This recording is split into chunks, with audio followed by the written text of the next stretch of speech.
नेपालमा हालको राजनीतिक परिदृश्यमा बालेन शाहले 2026 को मार्च 5 मा काठमाडौँ महानगरपालिकाबाट मेयरबाट प्रधानमन्त्री बनेपछि उनको नेतृत्वमा युवा ऊर्जा र नयाँ सोचको सञ्चार भएको छ।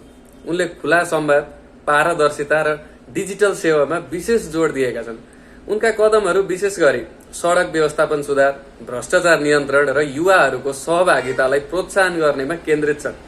भारतसहित छिमेकी देशहरूसँगको सम्बन्धलाई बलियो बनाउन पनि उनले पहिलो विदेश भ्रमण भारत नै गर्ने योजना बनाएका छन्, जसले नेपालको कूटनीतिक स्थिरतामा नयाँ आयाम थपेको छ।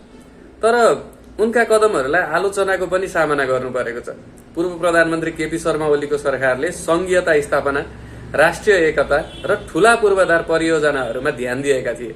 ओली सरकारले सडक, जलस्रोत र ऊर्जा क्षेत्रमा ठूला परियोजनाहरू अगाडि बढाएका थिए, जसले केही हदसम्म आर्थिक वृद्धिमा पनि योगदान गरेको थियो। यद्यपि उनीहरूलाई भ्रष्टाचारको आरोप, निर्णय प्रक्रियामा अस्वस्थता र जनताको प्रत्यक्ष सहभागिताको कम अभावको कारण आलोचना पनि सहनु परेको थियो।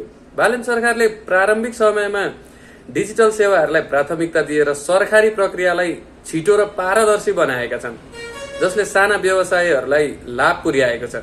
जबकि ओली सरकारले पुराना संरचना सुधारमा ठूला रकम लगानी गरेका थिए।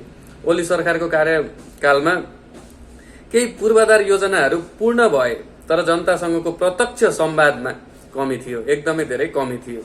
बालेन शाहको सरकारले भने स्थानीय समुदायका अगुवाहरूसँग प्रत्यक्ष रूपमा संवाद गरेर योजनाहरूलाई थप समावेशी बनाउन खोज्दैछन्। भारतसँगको सम्बन्धमा पनि बालेन सरकारले विशेष प्राथमिकता दिएका छन् र छिमेकी देशहरूसँगको सहकार्यलाई बलियो बनाउन मोदीको साथमा पहिलो भ्रमण गर्ने योजना पनि बनाएका छन्।